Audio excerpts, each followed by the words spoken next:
दोस्तों, हमारा ये वीडियो लेट आने का मुख्य कारण ये था कि कोविड-19 ख़त्म होने के बाद में कोर्ट खुल गए थे और जितने भी मामले थे उनमें अचानक तारीखें आ गई। सभी मामलों को अप टू डेट करना था। हर केस में जल्दी सुनवाई हो रही थी। इस वजह से इस वीडियो को बनाने में समय लगा हुआ है।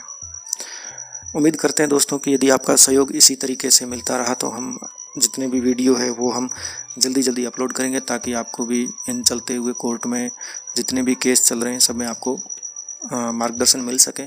और हो सके तो आप सहयोग कीजिए ताकि हम भी आपको अच्छे कंटेंट दे सकें।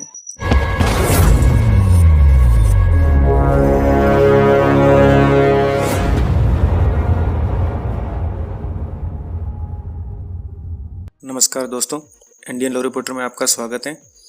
फैमिली कोर्ट में खुद तलाक की याचिका कैसे पेश करते हैं और यदि आप खुद इस केस को लड़ना चाहते हैं तो तलाक लेने के नियम और सावधानियां और उसकी प्रक्रिया के बारे में इस वीडियो में हम बताएंगे।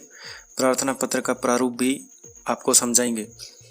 दोस्तों, इस वीडियो को देखने से पहले हमारा पहले भी इसी विषय पर एक वीडियो बना हुआ है, इसको आप अवश्य देख लें ताकि आपको ये अच्छे से समझ में आ सके।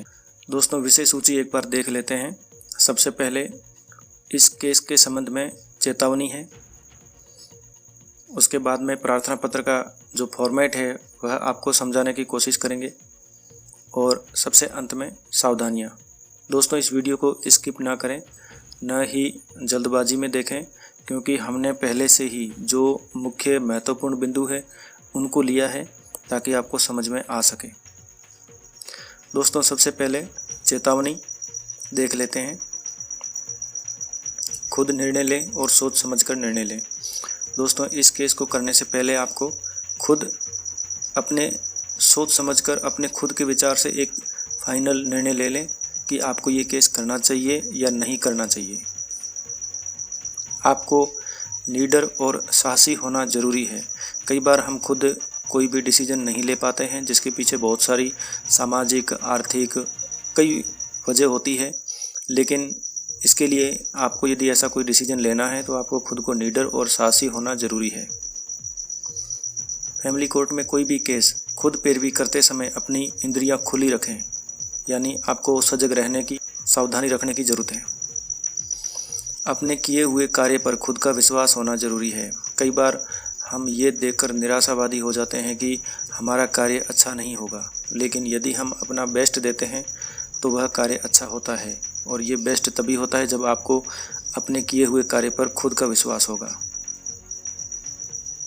यदि फैमिली कोर्ट में तलाक का केस खुद करना चाहते हो तो आपको अध्ययन करने, खुद विश्लेषण करने और तर्क करने की क्षमता विकसित करनी होगी। दोस्तों, तलाक का केस करने से पहले आप खुद अपने बारे में एक डिसीजन अवश्य लें कि आपको शांति चाहिए या पैसा, ये पहले तय कर लें।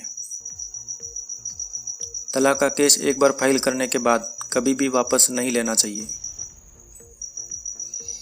गुजारा भत्ता के कारण तलाक केस कभी भी वापस नहीं लेना चाहिए, क्योंकि कई लोग हैं जो गुजारा भत्ता शुरू होता है तो उसके बाद तलाक का केस वापस लेने की सोचने लगते हैं। तलाक फाइल करने हेतु सही वकील का चयन करें। कई बार लोग इस केस के लिए धोखे खा जाते हैं, क्योंकि अक्सर सही मार्गदर्शन या कानूनी राय नहीं मिल पाती है। जज के दबाव में कोई भी फैसला ना लें। कई बार देखा गया है कि कोर्ट में जज भी दबाव डालने की पूरी कोशिश करते हैं, धमकियां देते हैं। यदि आपको लगता है कि आपको ज़्यादा धमकी वगैरह दी जा रही है तो आप उनसे रिक्वेस्ट कर सकते हैं कि सर, सोचने का वक्त चाहिए। कोई भी फैसला सोच समझ कर ही लें। एक बार फैसला लेने के बाद में बार बार मुड़कर न देखें। दोस्तों, तलाक का प्रार्थना पत्र एक बार देख लेते हैं। यदि आप खुद तलाक का प्रार्थना पत्र पेश करना चाहते हैं तो इसका फॉर्मेट आप थोड़ा देख लीजिए। क्या क्या महत्वपूर्ण बिंदु होने चाहिए और आपको क्या करना है वह पूरा इस वीडियो में हम आपको बताने की पूरी कोशिश करेंगे। सबसे पहले आपको सेवा में श्रीमान न्यायाधीश महोदय, पारिवारिक न्यायालय, जहाँ पर पारिवारिक न्यायालय नहीं है वहाँ पर जिला न्यायालय भी आप लिख सकते हैं। इसको जैसा एप्लीकेबल है आप उसी हिसाब से आप इसका यूज़ करना। जहाँ पर पारिवारिक न्यायालय नहीं होता है वहाँ पर जिला न्यायालय में तलाक की याचिका लगती है। नीचे आप शहर का नाम लिखेंगे, उसके बाद में आप मूल याचिका संख्या लिखेंगे जो स्थान खाली छोड़ा गया है उसको आप खाली छोड़ देंगे, क्योंकि रजिस्टर होने के बाद में वह संख्या लिखी जाती है। तो प्रार्थी आएगा। प्रार्थी महिला भी हो सकती है, पुरुष भी हो सकता है। तो आप अपना नाम लिखेंगे, पिता का नाम लिखेंगे, यदि आप महिला है तो पति का नाम लिखेंगे। उसके बाद उम्र लिखेंगे, जाति लिखेंगे, और फिर निवासी, यदि आप अपने मूल निवास पर निवास नहीं करते हैं तो आप हाल निवासी करके अपना वर्तमान पता भी पिन कोड सहित लिख सकते हैं। बनाम लिखने के बाद में अप्रार्थी या अप्रार्थिया जैसा लगे, यदि आप पत्नी हैं तो अप्रार्थी आएगा, और यदि आप प्रार्थी हैं तो अप्रार्थिया आएगा पत्नी के लिए। उसमें पत्नी का नाम, उसके पिता का नाम, उम्र, जाति, निवासी पिन कोड सहित लिखनी है। यदि अप्रार्थी ज़्यादा है, मान लीजिए आपने अडल्ट्री के बेस पे कोई केस किया है, तो आप उसके प्रेमी का नाम अवश्य जोड़ सकते हैं। उसका नाम आएगा, पिता का नाम, उम्र, जाति और निवासी आएगा। नीचे इस याचिका का शीर्षक विवाह विच्छेद हेतु प्रार्थना पत्र अंतर्गत धारा 13 हिंदू विवाह अधिनियम 1955।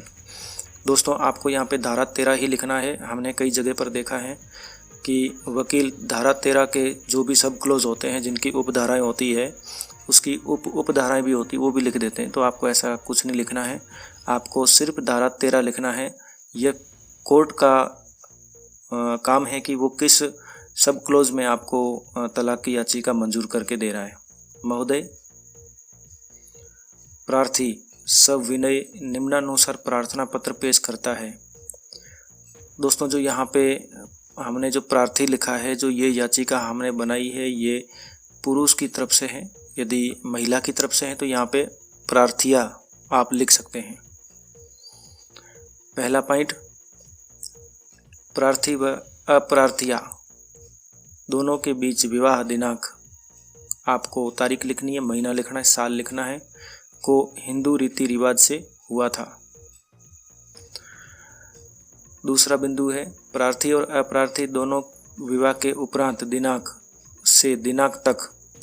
दोस्तों, ये जो खाली स्थान जो हमने दे रखे हैं, ये आपको खुद से भरना है कि आप कहाँ पे रहे थे। प्रार्थी अप्रार्थी मतलब आप किसके घर में रहे थे। प्रार्थी के घर में कई बार होता है कि पति पत्नी के घर में रहता है या पत्नी पति के घर में रहती है, तो दोनों जहाँ पर भी रहे थे वो समय और शहर का नाम और पता लिख सकते हैं। आपको यहाँ पे पैरा नंबर 2 में लिखना है। अब जो यहाँ पे है, ये आपको उल्लेख करते हुए दिनांक से, ये जो दिनांक से है, ये आपकी जो ये वाली दिनांक है, इससे अलग भी हो सकती है और सेम भी हो सकती है। दोस्तों, यहाँ पे आपको लिखना है, जब दोनों पक्षकार साथ में रहें उस दौरान अप्रार्थिया ने प्रार्थी के साथ क्रूरतापूर्ण व्यवहार किया और अप्रार्थिया धक्का मुक्की, मारपीट, मुंह नोचना और छोटी छोटी बातों पर झगड़ा करती थी। अप्रार्थिया जानबूझकर कोई कार्य नहीं करती थी और प्रार्थी को भी काम से आने के बाद थके हुए होने पर भी घर के सारे काम करने को मजबूर करती थी। दोस्तों, इस पूरे पैराग्राफ को आपको जैसा है वैसा ही लिखना है।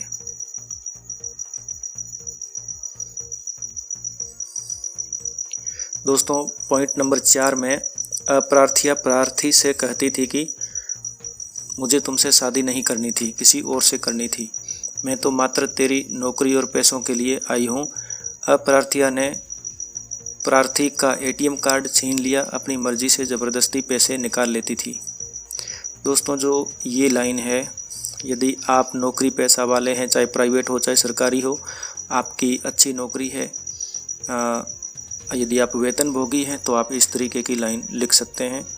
और दूसरा, यदि एडल्ट्री का है मामला, यदि पत्नी का संबंध है किसी से, तो आप इस लाइन के साथ में इस लाइन को भी जोड़ सकते हैं जो हमने ऊपर आपको लिख के बताई है। यह है कि अप्रार्थिया ने बावजूद इसके अपना क्रूरतापूर्ण व्यवहार जारी रखते हुए प्रार्थी के भाई, माता, पड़ोसियों से भी झगड़ा करना शुरू कर दिया और प्रार्थी पर अपनी माता के इलाज व खर्च हेतु भेजे जाने वाले पैसों पर भी रोक लगा दी और फोन पर बात करने से भी मना कर देती थी। अप्रार्थिया प्रार्थी को वैवाहिक संबंधों का सुख भी नहीं लेने देती थी। दोस्तों ये बहुत इम्पोर्टेंट लाइन है। यदि आप ये लाइन लिखते हैं तो मुख्यतः आप कोशिश कीजिएगा, यदि आपके बीच में कोई भी बच्चा नहीं है तो लिखें, यदि बच्चा है तो भी आप लिख सकते हो। ज़रूरी नहीं है कि बच्चा है तो इसका मतलब वैवाहिक संबंधों का सुख लेने ही देती हो। पॉइंट नंबर 6 में प्रार्थी ने अपनी इज्जत और प्रतिष्ठा को बचाने के लिए सब कुछ सहन किया और अप्रार्थिया को खुश रखने की पूरी कोशिश की, और प्रार्थी ने अप्रार्थिया से संबंध बनाए रखने की कई बार मिन्नतें भी की, किंतु अप्रार्थिया पर कोई फर्क नहीं पड़ा। जैसी है लाइन वैसे ही आपको लिख देनी है, और ये सब सिंपल लाइनें हैं, इसमें कोई ज़्यादा आपको फेरबदल करने की ज़रूरत नहीं है। जो फेरबदल जिस प्रकार का आप कर सकते हो वो हमने आपको बता दिया है। अप्रार्थिया के इस व्यवहार के कारण प्रार्थी के रिश्तेदार भी अब उससे दूरी बना रहे हैं और प्रार्थी को किसी भी शादी समारोह में नहीं बुलाते हैं, क्योंकि अब सभी को अप्रार्थिया के व्यवहार व आचरण का पता चल गया है। अप्रार्थिया के इस व्यवहार की सूचना प्रार्थी ने अप्रार्थिया के माता पिता को भी देकर समझाने का आग्रह किया, लेकिन प्रार्थी के ससुराल वालों ने उल्टे प्रार्थी को धमकी देकर झूठे दहेज केस में जेल भेजने, एक्सीडेंट करने की धमकी दी। अप्रार्थिया प्रार्थी के साथ नहीं रहना चाहती है और अप्रार्थिया प्रार्थी को मरवाकर मृत्यु उपरांत मिलने वाली राशि भी हड़पना चाहती है। दोस्तों यहाँ पर आपको एक चीज़ का ध्यान देना है, इस लाइन को आप ध्यान से देखना, इन दोनों लाइनों को। अप्रार्थिया प्रार्थी के साथ नहीं रहना चाहती है। यदि आपने सेक्शन 9 का केस कर रखा है पत्नी को वापस लाने के लिए तो आप ये लाइन ज़रूर लिख सकते हैं, अन्यथा आप नहीं भी लिखना चाहें तो भी कोई बात नहीं। यदि पत्नी आने को तैयार है और आप नहीं लाना चाहते उसके व्यवहार के कारण तो आप ये लाइन मत लिखना, लेकिन आप ये जो पीछे वाली लाइन है ये आप लिख सकते हो, यहाँ से लेकर के आगे जो भी है एंड तक में, यहाँ तक आप लिख सकते हो। प्रार्थी के पास उपलब्ध सभी साक्ष्य श्रीमान न्यायालय में वक्त साक्ष्य पेश किए जाएंगे। दोस्तों सीधी और सिंपल लाइन है, इसमें कुछ समझाने की ज़रूरत नहीं है। प्रार्थी अप्रार्थिया के साथ कोई संबंध नहीं रखना चाहता है और तलाक लेना चाहता है और शांतिपूर्वक जीवन निर्वाह करना चाहता है। प्रार्थी और अप्रार्थिया अंतिम बार जिस शहर में रहे हैं वो आप लिख सकते हैं, और आप किस शहर के निवासी हैं वो भी आप लिख सकते हैं। इसलिए माननीय न्यायालय को क्षेत्राधिकार प्राप्त है। दोस्तों जो ये पैरा है इसमें कई बार कुछ लोगों को कन्फ्यूज़न होता है। दोस्तों जो तलाक की याचिका है वो 2-3 जगह पे लगती है। एक जहाँ का आप मूल निवासी है, चाहे पति हो चाहे पत्नी हो, दोनों जहाँ के मूल निवासी है वहाँ आप लगा सकते हो। जिस शहर में आपकी शादी हुई है आप वहाँ भी लगा सकते हो। और तीसरा, जहाँ पर आप वर्तमान में निवास कर रहे हो लेकिन अंतिम बार जहाँ पर आप साथ रहे हो वहाँ भी आप लगा सकते हैं। दोस्तों हमारा पॉइंट नंबर 10 है, यह है कि याचिका निर्धारित न्यायालय शुल्क के अलावा तलबाना के प्रस्तुत है। ये कानूनी बिंदु है।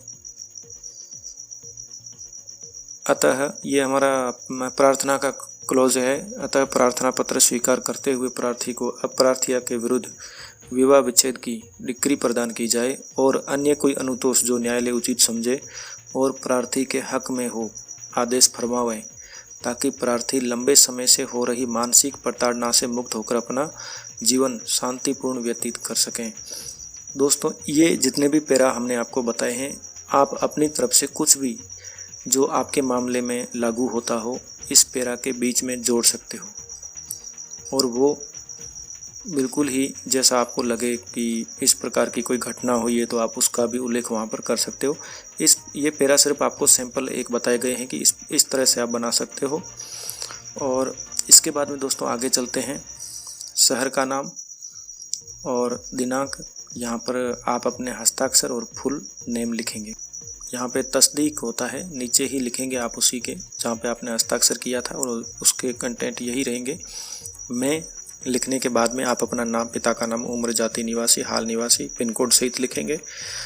और यह सत्यापित करता हूँ कि उक्त प्रार्थना पत्र के पैरा 1 से अंत तक मेरी जानकारी में सही व सत्य हैं। नीचे आप शहर का नाम, दिनांक और अपने हस्ताक्षर करेंगे और अपना पूरा नाम लिखेंगे। दोस्तों इसके साथ में एक शपथ पत्र लगता है जिसका फॉर्मेट इस प्रकार है। सेवा में श्रीमान न्यायाधीश महोदय, जैसा आपने वहाँ लिखा था पारिवारिक न्यायालय या जिला न्यायालय, जहाँ पारिवारिक न्यायालय नहीं वहाँ पर जिला न्यायालय होगा। शहर का नाम लिखेंगे। मूल याचिका संख्या जैसा उसमें बताया गया था वही है। और प्रार्थी आप इसमें अपना नाम, पिता का नाम, पति का नाम यदि आप महिला हैं तो, उम्र, जाति, निवासी, हाल निवासी, पिन कोड सहित लिख सकते हैं। प्रार्थिया का भी आप वही लिखेंगे, नाम, पिता का नाम, उम्र, जाति, निवासी, और उसका यदि प्रेमी है, उसको आपने अडल्ट्री वगैरह का कोई मामला है तो उसका नाम अपरार्थी संख्या 2 के रूप में आप लिख सकते हैं। नीचे आपको लिखना है विवाह विच्छेद हेतु प्रार्थना पत्र अंतर्गत धारा 13 हिंदू विवाह अधिनियम 1955 के समर्थन में शपथ पत्र। फिर नीचे आप शपथ पत्र भी लिख सकते हैं। फिर कंटेंट वही आ जाएंगे। मैं नाम, पिता का नाम, उम्र, जाति, निवासी, हाल निवासी, पिन कोड यह शपथ पूर्वक कथन करता हूँ कि पॉइंट नंबर 1 में प्रार्थना पत्र अंतर्गत धारा 13 हिंदू विवाह अधिनियम 1955 मेरे निर्देशानुसार तैयार किया गया है, जिसके पद संख्या या आप इसको पैरा संख्या 1 से अंत तक मेरी जानकारी में सही और सत्य है। पॉइंट नंबर 2 में लिखेंगे इस शपथ पत्र को प्रार्थना पत्र का अंग शुमार कर पढ़ा जावे। नीचे दिनांक और शपथकर्ता, उसके बाद में नीचे आप सत्यापन करके ये जो कंटेंट है आप दोबारा फिर से लिखेंगे। मैं फिर नाम, पिता का नाम, उम्र, जाति, निवासी, हाल निवासी, पिन कोड यह सत्यापित करता हूं कि उक्त प्रार्थना पत्र के पैरा 1 से अंत तक मेरी जानकारी में सही और सत्य है। यहाँ शहर का नाम और आप दिनांक और उसके आगे अपने हस्ताक्षर और फिर पूरा नाम। दोस्तों इस सावधानियां को आप बहुत अच्छे से समझना, और ये समझनी बहुत ज़्यादा ज़रूरी है। आप चाहे खुद केस लड़ रहे हो या नहीं लड़ रहे हो, लेकिन यदि आपका डाइवोर्स का केस कोर्ट में पेंडिंग है तो इन सावधानियों को अच्छे से समझना बहुत ज़्यादा ज़रूरी है। दोस्तों हम सावधानियां देख लेते हैं। यहाँ पर आपको जितने भी पैरा बताए गए हैं जो हमने फॉर्मेट में बताए हैं, इन पैरा को जिनकी गिनती 1 2 3 4 5 6 7 8 करके हैं, उनमें आप यह है कि इसको जोड़ेंगे। हर एक पैरा के आगे आपको जोड़ना यह है कि ऐसे करके लिखना है। बताए गई सभी पैरा के बीच में अपने पैरा जो भी आप जोड़ना चाहें अपने मामले के अनुसार वो आप जोड़ सकते हैं। क्रूरता की घटना की तारीख व समय अवश्य लिखें। दोस्तों कई बार लोग सिंपल स्टोरी लिख देते हैं, तो यह उचित नहीं है। आपको कोई घटना की तारीख व समय लिखना बहुत ज़्यादा ज़रूरी है। जहाँ तक हो सके आप मेडिकल वगैरह यदि है, किसी प्रकार का आपने कोई इलाज करवाया है, बीमार हुए हो किसी वजह से, ऐसी कोई चीज़ है तो आप उसको अवश्य लिखें, क्योंकि यही मुख्य चीज़ मानी जाती है। तलाक संबंधी मामलों में दस्तावेजी साक्ष्य महत्वपूर्ण है। दोस्तों ये जो पॉइंट नंबर 3 और पॉइंट नंबर 4 ये दोनों ही एक दूसरे से जुड़े हुए हैं। यदि आपके साथ क्रूरता हुई है तो आपके पास उसके दस्तावेजी साक्ष्य होने जरूरी है। यह किसी भी प्रकार के हो सकते हैं। यदि आप सरकारी नौकरी में हैं या प्राइवेट में अच्छे वेतन भोगी है तो तलाक का केस अधिवक्ता के जरिए ही पेश करें। सीधा सिंपल पॉइंट है, समझाने की ज़्यादा ज़रूरत नहीं है, आप खुद समझ सकते हैं। पुरुष तलाक का केस करते समय अनुभवी अधिवक्ता को ही वरीयता देनी चाहिए। यदि आप पुरुष हैं और तलाक का केस कर रहे हैं तो आपको एक अनुभवी एडवोकेट जरूर करना चाहिए। इस मामले में रिस्क आपको नहीं लेना चाहिए। तलाक केस में पत्नी की क्रूरता कोर्ट के समक्ष कानूनी भाषा में ही परिभाषित करें। दोस्तों सबसे बड़ी गलती यहीं पे होती है, और ये जो पॉइंट है इसी पॉइंट को कई लोग मिस कर जाते हैं। दोस्तों यदि आपने देखा होगा तो कई जगह जहाँ पे कुछ ऐसे एडवोकेट हैं जिनके पास अभी उतना अनुभव नहीं है, तो वो कानूनी भाषा में जो क्रूअल्टी है, क्रूरता हो, चाहे अडल्ट्री हो, चाहे परित्याग हो, जिसको डिजर्शन कहते हैं, इनको कानूनी भाषा में परिभाषित नहीं कर पाते हैं या करते ही नहीं हैं। वो सिंपल एक स्टोरी लिख देते हैं। उनको लगता है कि प्रार्थना पत्र पेश कर दिया, हम तलाक चाहते हैं तो तलाक मिल जाएगा, ऐसा बिल्कुल नहीं है। जो कानून में कुछ परिभाषाएं दी गई है उसी परिभाषा में ही तलाक का केस कोर्ट के समक्ष प्रस्तुत करना। मेरे प्यार का अपमान मत करो, बस एक बार कह दो कि तुम भी मुझसे प्यार करती हो। मैं तुमसे नफरत करती हूँ। एक बार कह दो शिवानी कि तुम भी मुझसे प्यार करती हो। हरामजादे निकल जाए यहाँ से। एक बार कह दो कि तुम भी मुझसे प्यार करती हो। कीड़े पड़ेंगे, तड़प तड़प के मरेगा तू। एक बार कह दो कि तुम भी मुझसे प्यार करती हो। तुम भी मुझसे प्यार करती हो।